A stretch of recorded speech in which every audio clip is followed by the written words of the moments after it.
یہ طلبہ احتجاج سے کچھ عرصے پہلے کی بات ہے، جب میڈیا میں شیخ حسینہ واجد کے چپڑاسی جہانگیر عالم کے چرچے ہوئے، جس کے اکاؤنٹ سے 400 کروڑ روپے برآمد ہوئے۔ جہانگیر عالم حسینہ واجد کے گھر کام کرتے تھے۔ یہ کہانی بھی پاکستان سے مختلف نہ تھی۔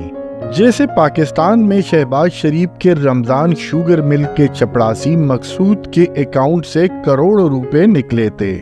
گزشتہ دنوں جب شیخ حسینہ واجد شدید عوامی دباؤ کے پیش نظر بھارت جانے لگی تو وہ اپنے ساتھ سرکاری محل سے کیا کیا چیزیں ساتھ لے کر بھارت گئیں، ان کی تفصیلات بھی منظر عام پر آ گئی ہے۔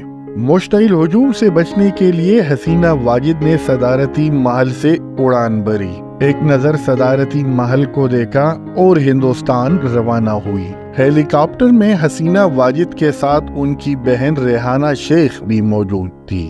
دونوں بہنیں جب صدارتی محل سے باہر نکلی تو ان کے پاس چند اٹیچی کیس بھی تھے، جن کو حسینہ واجد نے اپنی نگرانی میں ہیلی کاپٹر میں لوڈ کروایا۔ ان اٹیچی کیس کے بارے میں دعویٰ کیا جا رہا ہے کہ ان میں کافی مقدار میں کرنسی موجود تھی۔ انڈیا جانے کے بعد شیخ حسینہ کو خفیہ مقام پر منتقل کیا گیا۔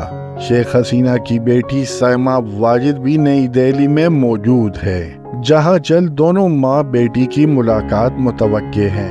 بنگلہ دیشی طلباء نے ملک میں فوج کی جانب سے عبوری حکومت کی مخالفت کی۔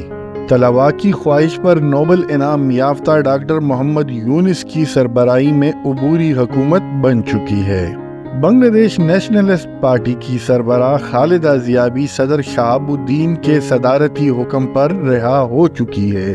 طلباء احتجاج کے دوران گرفتار شدہ تمام افراد کو رہا کرنے کا حکم صادر ہو چکا ہے۔ حسینہ واجد جولائی کے اوائل ہی سے اپنے خلاف مظاہروں کو طاقت کے زور پر کچلنے کی کوشش کر رہی تھی، لیکن اتوار کے دن بدامنی اپنی انتہا کو پہنچی اور شیخ حسینہ استعفیٰ دے کر ملک سے فرار ہو گئی۔ 78 سالہ خالدہ ضیاء کی طبیعت بھی خراب ہے، جس کو 2018 میں رشوت کے الزامات میں 17 سال کی سزا سنائی گئی تھی۔